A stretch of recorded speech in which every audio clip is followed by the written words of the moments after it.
So what would you do if you discovered that one of the worst disasters in U.S. history wasn't just an act of nature, but a preventable failure? And what if the people responsible were working hard to cover it up? Many of us would feel powerless, frustrated, powerless, but Sandy Rosenthal did something extraordinary. With no background in engineering, law, or politics, Sandy took on the Army Corps of Engineers, exposed the truth behind the levee failures after Hurricane Katrina, and changed the national conversation about disaster accountability. Her journey is a masterclass in resilience, purpose, and the power of speaking up, even when the odds are stacked against you. In this episode, Sandy will share how she uncovered the truth, the personal risks she faced, and why finding your purpose can make all the difference. There is so much that we can do at this stage of our lives. And if you are wondering if it is possible to make a difference, stay tuned. You will not want to miss this conversation with Sandy Rosenthal. Welcome to Boomer Banter, the podcast where we have real talk about aging well. My name is Wendy Green, and I am your host. Have you ever felt that something's just off? Like life is full, but not fulfilling the way it used to be? Well, after our seasons of careers and maybe caregiving, we often find ourselves missing a sense of connection, those regular chats, shared laughs, and friendship with people who truly get us. And that's why I started the Boomer Banter membership, a warm and welcoming space for adults 60 plus who crave real conversations, meaningful friendships, and something to genuinely look forward to. We meet twice a month for live, engaging discussions that feel more like catching up with good friends and opportunities to learn from each other. And your first month is totally free. No pressure, no connections required. Just email me at wendy@heyboomer.biz and I'll personally get you signed up. And if you don't like it, if it's not for you, no problem. We'll just stop the membership at that point. No cost involved. So come join us. We'd love to have you. And remember that spots are limited, so grab your free month today. Now, I want to take just a moment more to tell you a little bit more about Sandy Rosenthal, our guest for today. Sandy was an ordinary citizen who uncovered an extraordinary scandal. After Hurricane Katrina, she discovered the catastrophe was caused not by nature, but by the Army Corps of Engineers' defective flood walls. And then she exposed their massive cover-up. Her David and Goliath fight earned her comparisons to Aaron Brockovich. In fact, they've even met. In 2005, Sandy founded levees.org, rallying over 25,000 supporters to demand safer infrastructure and government accountability. Her award-winning book, Words Whispered in Water, chronicles her journey to uncover the truth and seek justice against all odds. Today, Sandy continues to empower others through her podcast, Beat the Big Guys, inspiring everyday people to stand up to powerful institutions. And she's also the co-host of The Slingshot, where she shares more stories of courage, activism, and community impact. I am so happy to welcome Sandy to Boomer Banter today. Hey, Sandy. Hello, Wendy. It's great to see you. Thank you for joining us today. Excited about this conversation. So, you weren't an engineer or a journalist or an activist before Hurricane Katrina. What made you decide to take on this fight? If you look at other people who have pulled back the curtain on corruption and exposed something, often it was people outside of that discipline. Because if it's within your discipline, you risk being shunned by your community, being called a whack job, you risk losing your job, you risk losing your clients. So it's actually not that unusual that a non-engineer, actually exposed a cover-up in the engineering community. So, and we'll talk lots more about how I did that, but it's not terribly unusual. So what was your motivation to get involved in the first place? Well, it something didn't feel right or sound right. In the months after, excuse me, in the weeks after the flooding, I kept hearing about local individuals and local people being held responsible. It didn't make any sense to me. These are huge levees. How could any local people possibly be responsible for these? And I just started asking questions. I started reading and watching the news. This is 20 years ago, so we didn't have the same ways of getting on news as we did today. And again, it wasn't making sense, so I just started digging a little bit deeper. And that's when I got this hunch something's wrong, but it would take a while for me to figure it out. So it was interesting, Sandy, in your book, you tell the story of a couple that were seriously impacted. They lost their home, they were on the rooftop for a while. Your home was not damaged. And so some people might say, well, you weren't hurt, so why make such a big stink about it? Well, it's two things about that. One is you right. I didn't flood my house, my son's school, the family business. None of those flooded. Certainly not seriously. So what that did is I had the luxury of I didn't have to deal with a contractor or FEMA or my insurance company, which was all consuming at that time. This was a major catastrophe, the worst in America, certainly in terms of engineering failure. So I had, if you want to call that luxury, I had a little bit more time than other people, and also that's because I didn't flood, and also I was in a position where my husband is an insurance agent, and he Oh, told me, okay. yeah, so he told me pack for 3 weeks. We're not going to be able to get back home for 3 weeks, and I really think I was the only person that packed for 3 weeks. I've interviewed lots of people since then, and everyone thought we would be gone for a couple of days. Yeah. No one dreamed that a catastrophe like this could happen. Nobody. There was no warning that this could happen, and so that's why I was in this kind of a peculiar position. Oh, and then last but not least, even though I didn't flood, everyone I know was affected, and even if you didn't get water in your house or your business, you might have lost your job because your business flooded, company Yeah. you worked for flooded. Yeah. Let's say you work at a restaurant that flooded. So everybody was affected, even people as far away as Baton Rouge and Alexandria and Lafayette, hours away. Everybody, the whole state was affected by this disaster. Yeah, and we watched it on the news. We saw all of the horrible damage that people endured, and some didn't survive. But you had a lot of pushback from some very powerful organizations as you were uncovering this. I don't know, maybe you want to first start to talk about how you uncovered it before we talk about the pushback. What do you think?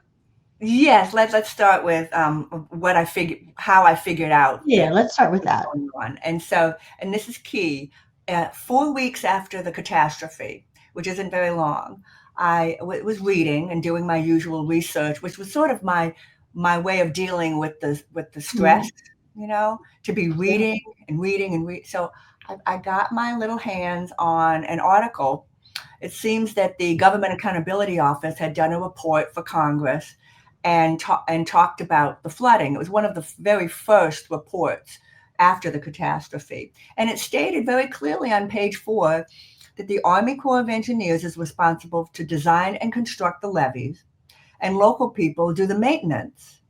Well, how is it? how could this possibly have been a maintenance issue? In my Hmm. mind, it had to be a design or a construction issue, not a maintenance issue. A lot of our levees are brand new. So that's when I began to go, wait a minute, that this doesn't make sense. And so I started asking questions, and that is when I got the pushback. When I started asking questions, because again, I wasn't a lawyer, I wasn't an engineer, I wasn't a politician. Why is little Sandy getting so much pushback for asking questions? And that made me feel I must be on the right track. And even though I Mm. don't know all the answers yet, and that's something to know. You don't have to know all the answers. Just keep asking the Just question. keep asking the questions. So who are you talking to? Who are you asking these questions of? I would ask these questions of leaders at that time who were pointing fingers at local officials, okay, and saying they should have been protecting us from flooding, and I would just ask my little question. Well, excuse me, the Army Corps of Engineers is responsible to build for building these things, and my answer would be something like, or the answer that I would receive would be something along the lines of, "What's wrong with you? You want corruption?" Changing the subject, changing Uh, the subject, or just belittling me for not being an engineer. mhm. And so that's when I got pushback like that. I says, you know what? I've got to keep asking these questions until I get an answer I'm satisfied with. And it would be a long time before that happened. Yes, it would be. I'm reading your book. So you and your son really kind of took this on and started trying to organize. Tell me about that. Well, I'm agonizing over how do I, get the word out? It's just me. And meanwhile, at this time, I wasn't even living in New Orleans. I had, Right. my son's school had to close because there were no teachers. All the teachers had flooded. And you can't have a school without teachers. So the school was closed for 3 months. And so we evacuated to a town outside of New Orleans so that my son could go to school. And so we found a school for him just south of the city of Lafayette. And during the day, as I've already mentioned, I did my reading and listening to the radio. That's how we got information back then. The radio, Yeah, real the news internet. stories too. I'm not talking about podcasts. Not that there's anything wrong with a podcast. We didn't have them back then. It's the Right. news on the radio, and I was getting my information, and that's when I realized, my gosh, this is the Army Corps of Engineers. They're at fault, and we have to get the word out. So my son had barely turned 15 years old, a freshman in high school at a school that is just meeting all these new people in Lafayette. He said to me, "Mom, if you will write up a mission statement and do that part, I'll do the website and I'll build a website for you." 20 years ago, 20 years ago. years ago. And he did. And so we launched our website in early December of 2005, just a couple of months after the flooding. But then I realized, wait a minute, we need more than a website.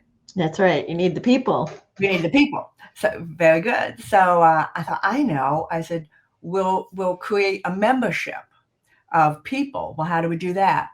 I went, I know. President Bush had just visited New Orleans just a week before and had promised to bring New Orleans back. No, President Bush had promised to build the levees back bigger and stronger. Okay. So I put a petition up on the levee.org website and asked people to sign the petition to President Bush, asking him to keep his promise. And overnight, we got 200 members, and now we're on the map. And, That's and keep awesome. in mind, this is 20 years ago, when getting 200 people overnight before social media was actually quite an undertaking.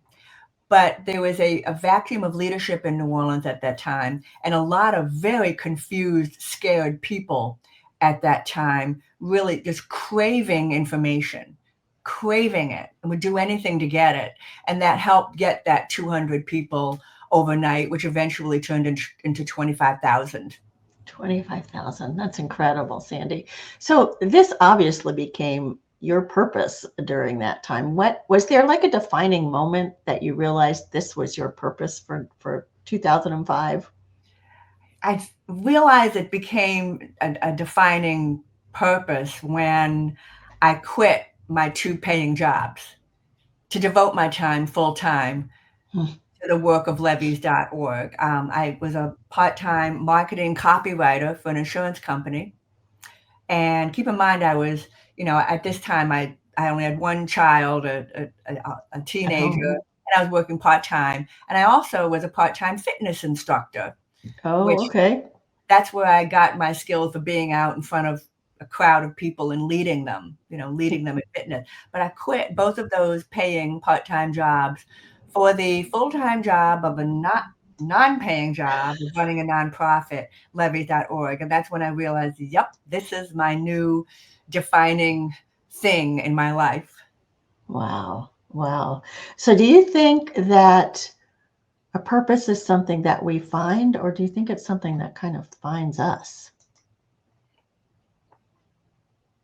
I think we find it. And Yeah. because you have to build it. You have to build, like, for example, levees.org, and I had to build the attention, to the problem. I need to draw the attention of the American people to this issue, which was so misunderstood. I mean, the American people thought, oh, Katrina was a huge storm, and those local people shouldn't have been living in a place that floods. Yeah, that was the logic in 2005, and so the victims were being blamed. And so in bringing attention to this cause, I had to keep trying things.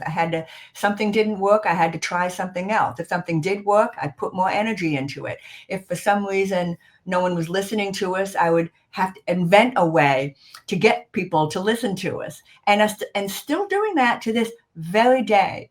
Right 20 now, years later. governor has made up his mind that he wants to control the people in charge of the levee protection. He's decided he wants to control it. And lo and behold, that gives my organization another opportunity to get its message out into the general public. And the timing could not be better.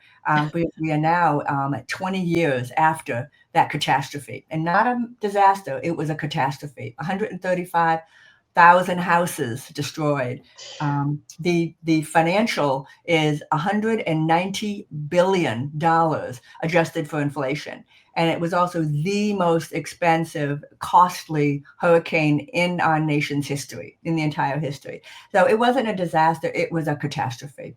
It was a catastrophe. And it was interesting to hear you say that you needed to get the word out for the American people. This wasn't, your mission wasn't just so that New Orleans would understand what happened. You wanted to make a difference nationwide. 62%, two-thirds, almost two-thirds of the American population lives in counties protected by levees, and it's the Army Corps of Engineers that designs and builds those levees. So this isn't just a New Orleans thing. We saw terrible flooding in the mountains of North Carolina recently during Hurricane Helene, You and there sure are did. countless other examples, none of them quite so severe as what happened in New Orleans and in North Carolina, but there's flooding going on everywhere, even in the mountains. Oh, for sure. Yeah, that was a catastrophe also. So, Sandy, what were some of the biggest obstacles in getting people, both public and the policymakers, to believe the truth about the levee failures? In the beginning, I had the strangest pushback. It took me a while to figure out. In the beginning, I would be trying to educate. You needed to begin locally. Now, before you go national with something, you need to Hmm. start locally and get everybody on board locally. Well, I thought that was going to be easy. Well, it turns out that there were a lot of people that just wouldn't listen to the facts I was trying to give them. And they would say ridiculous things like, well, the Army Corps of Engineers gave the money for the levee protection to the locals. Well, that's nonsense.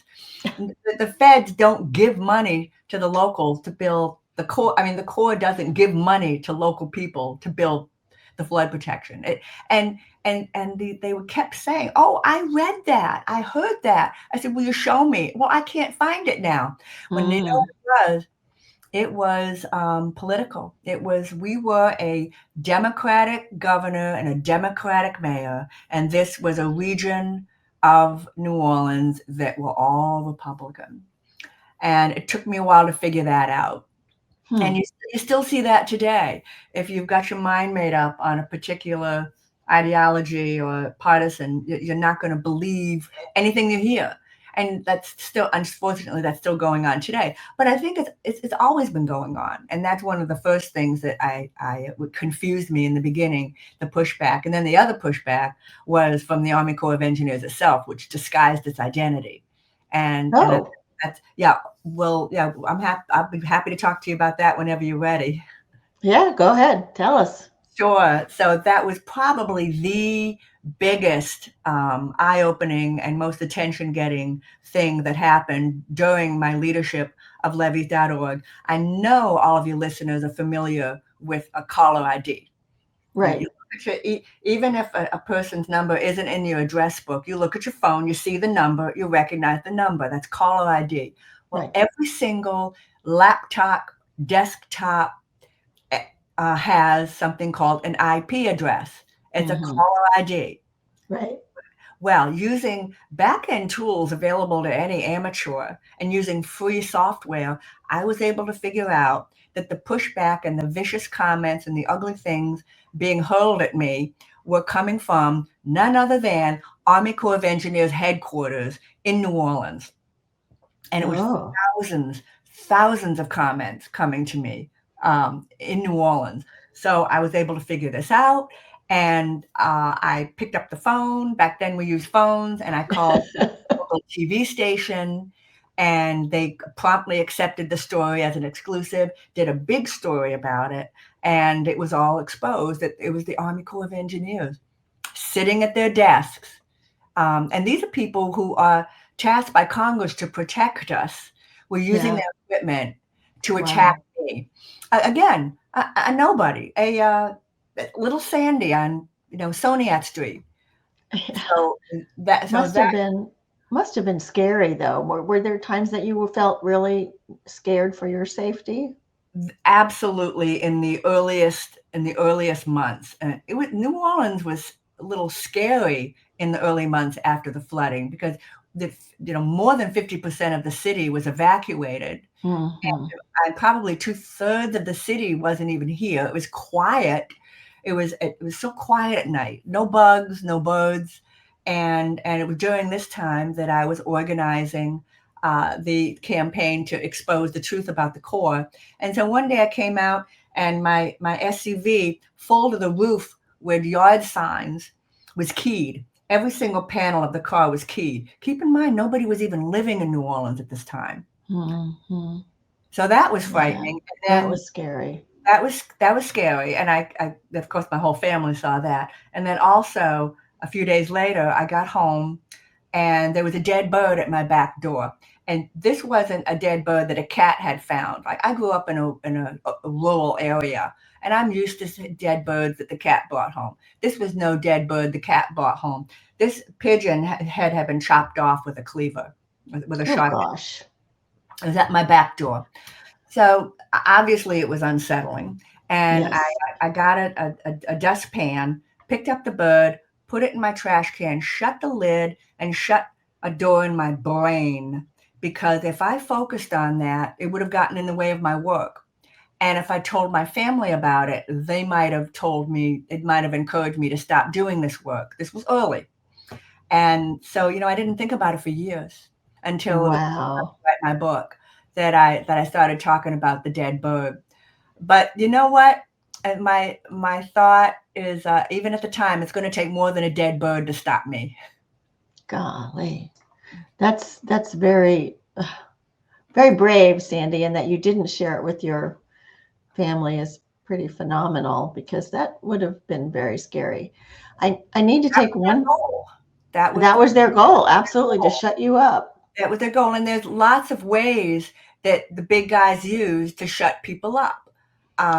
One of them is the something called if you don't. It has a fancy name, but it's basically if you don't stop talking, I'll sue you. And Ooh. that's enough to get a lot of people to be quiet. Absolutely. They tried it with levee.org. They tried it with me. And that's we go into all the details in the book, but we basically said, fine, sue us. And they Right. backed off. And they backed off. They knew it was illegal what they were doing. In this great country of America, it is illegal to shut people up with the threat of lawsuit. Thank goodness.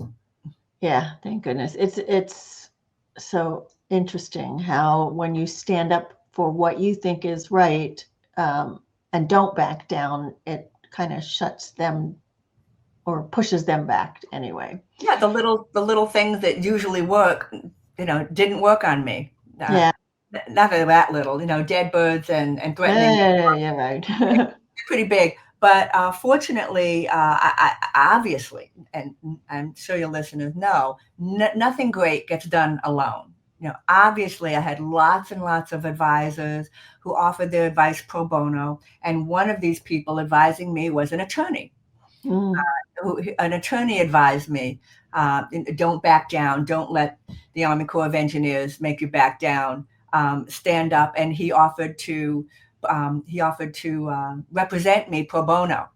Oh, that's awesome. Yeah, right, right. And Yeah. so, and to your listeners thinking of stepping up and righting a wrong, lots of good people with great skills will come forward and offer their skills pro bono. And all I want in return is for them to use their Yeah. advice, just to use it. Right. They don't need it any more thanks than that. That's an excellent point.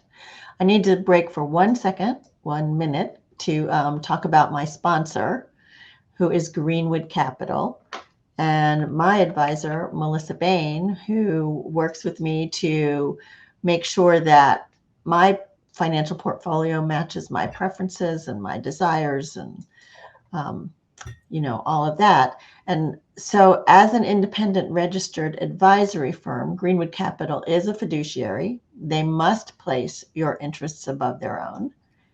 And I need to share that as a sponsor, Greenwood Capital has compensated my business for this testimonial. So, for more information about how they can help you with a financial plan, go to greenwoodcapital.com.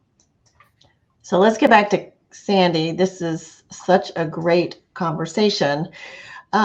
So many people will see an injustice or a wrong, and we have plenty of things that we can take action on now, but they also are afraid and they don't act on it. So, why do you think you felt differently? What gave you the courage to step forward? That's such a great question. If this was a video, I would hold up a coin for everybody, because everyone knows a coin has two sides. And I think what makes people hesitate is this coin. And what this coin is people feel if they have to stand up for a cause, whatever it is. I mean, I'm trying to pick something. Um, Getting recycling in your neighborhood. Okay, if Okay. it doesn't happen, let's just pick one. Okay. In order to fight for something, you almost always have to criticize or call out people. Okay, and most people don't like to criticize other people. Okay, Right. Because then you're going to think nobody's going to like me and they're all going to, make fun of me or whatever. Right. right, right. It's a very human thing to not want to criticize other people. Mm-hmm. And so what and my advice is, it's not the person you're criticizing, it's what they're saying. It's what they're saying, it's what they're representing, not the individual. Because if it weren't that individual, it'd be somebody else. Mm-hmm. It'd be somebody else. So so once you've accepted that, you go, oh, and it took me a while to figure that out too. Oh, it's not Marie or Anne, it's this issue. Okay, and it just so happens that the Marie of Anne is the one behind that issue, but that's irrelevant. And then the other side of the coin is you personally. And none of us likes to be disparaged or ridiculed or made fun of, or nobody likes that, or criticized. No, nobody likes it. And so if you get past, it's the same thing. They're not criticizing me. They don't like what I'm saying. My own brother-in-law, bless, rest in peace, he's not with us anymore. But right after this catastrophe that took the lives of what at the time was believed to be almost 1,800 people, Hmm. right after that catastrophe, I was talking to him, giving him my talking points, trying to help him understand it's not our fault what happened to us.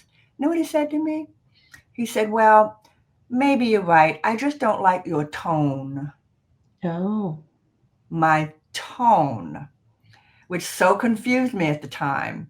Keep in mind, 1,800 people dead, 150,000 people without a house, and that's just the tip of the iceberg.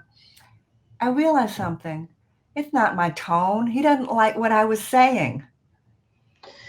so as you're telling this story, you're talking about over time, you realize it's not the person you're criticizing, it's the issue. It's not me they're criticizing, it's what I'm saying.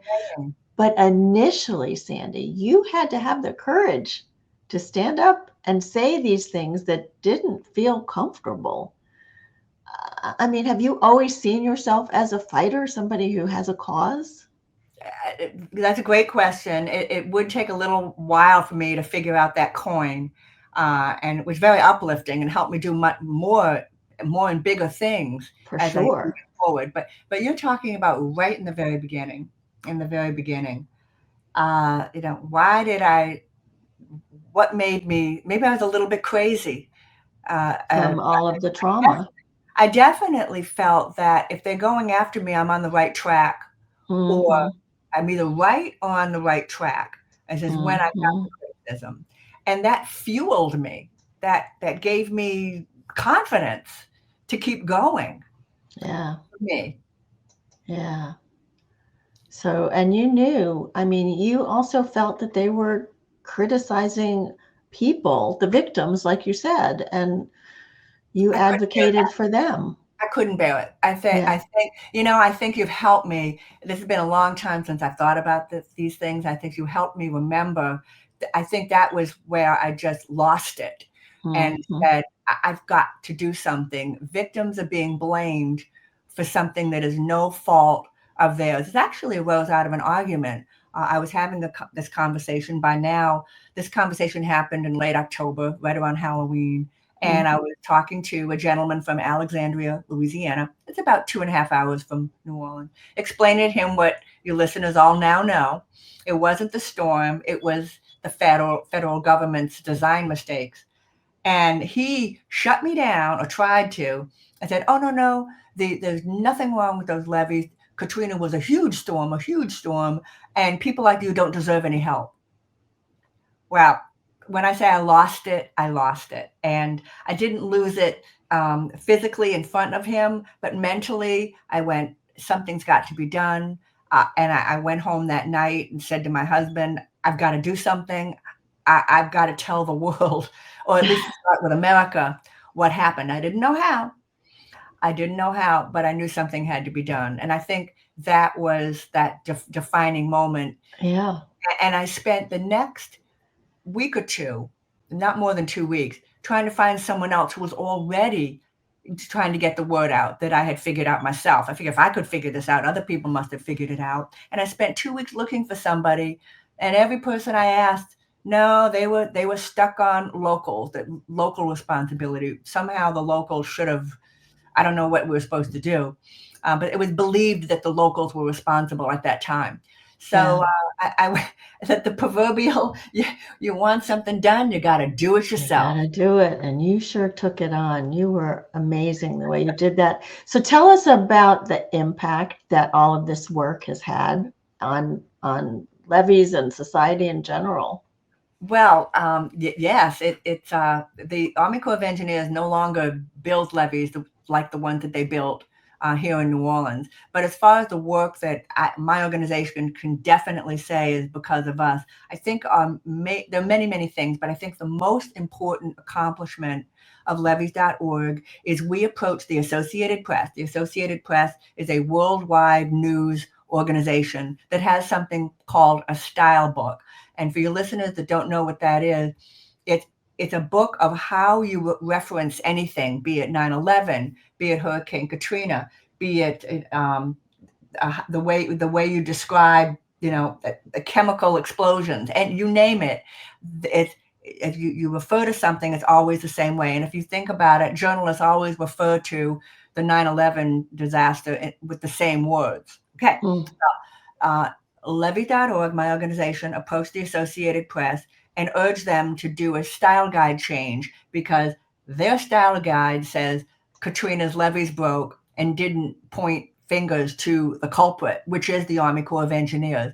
And in 2022, excuse me, yeah, that's correct. In 2022, the Associated Press issued a memo to all of their reporters worldwide saying that if you ever speak about the flooding of New Orleans during Hurricane Katrina, you should always mention federal levee failure. And depending on what the story is about, even go into more detail that this was poor construction by the Army Corps of Engineers.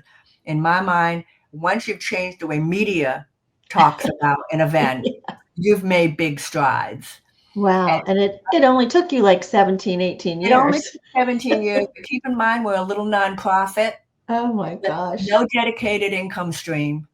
And we pulled off something that big PR companies could not have pulled off. Wow. That is so impressive, Sandy. Good for you. Thank you. I think there's one other thing though, that you've made a change with engineering students, right? And how they Oh, yeah, study. thank you. That campaign is ongoing. We haven't been able to open our champagne quite just yet on that because Okay. what we're trying to do is change the way engineering is taught in some 200 different engineering schools all across the nation. Right now, it is not required that engineering students receive instruction on disasters and the lessons learned. We think that needs to change. We're not the first people to think that needs to change. In the 1990s, the American Society of Civil Engineers tried to get the engineering schools to start doing what I just described. You need to teach the kids about disasters and the lessons learned, like the recent one in Baltimore. Right, the bridge. Yeah. So the engineers failed for several reasons. The main one being they tried to go directly to the schools and get them to change their ways. Our organization is doing it differently. We're going to work with the accrediting body that accredits all those 200 schools, and we're going straight to them, and we're going to get a coalition of deans of the engineering schools urging ABET to make this change. And so this is not something done overnight. This is more of a marathon than a sprint, but it was begun 2 years ago, almost 1.5 years ago. And each day we're getting closer. And I hope to be able to, in maybe 2 years, be able to announce that this campaign's been successful. And it seems so logical. I can't imagine that there would be much pushback on that. I mean, they designed the bridges and the buildings and everything. There's nobody pushes back on this one, which I got to tell you is a bit refreshing. Yeah, I bet. To actually be working on something that nobody disagrees with. God, that is kind of a new thing for you. Yeah. So you said, yeah, about time, right? So you built an incredible second act of life, Sandy, and you're still going strong. So what advice would you have for people at this stage of life to feel like they have the power? We have the power to create change where we see it needed. I want to share something with your listeners that hopefully will be empowering. I was born profoundly deaf in my right ear and severely in my left. I'm wearing hearing aids right now. And so because of this, I learned, I was born 68 years ago, and I learned to speak the way I heard. Well, obviously I was unintelligible, and I had to take speech therapy. I'll give you an example. The chicken, I hear chicken, and that's just one example. That's just one among millions of examples of the words. And I've overcome, and the technology to correct my hearing disability came out in the 21st century. So I've been a hearing aid wearer for a couple of years, and it really helped. There's a lot of sounds in there I've never heard before. Isn't that amazing? But I got to tell you, most of them are annoying. My mother would say the same thing.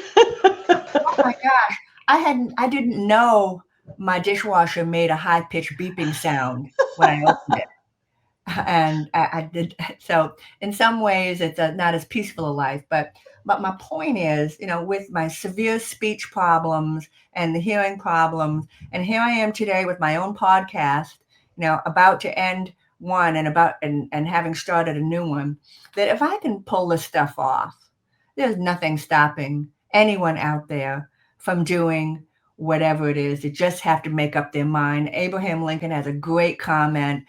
uh, Whatever it is you want to do, it's already half done by the time you make your decision to do it. It's already Oh, half. I love that. I I love that. hadn't heard that one. That's a great one.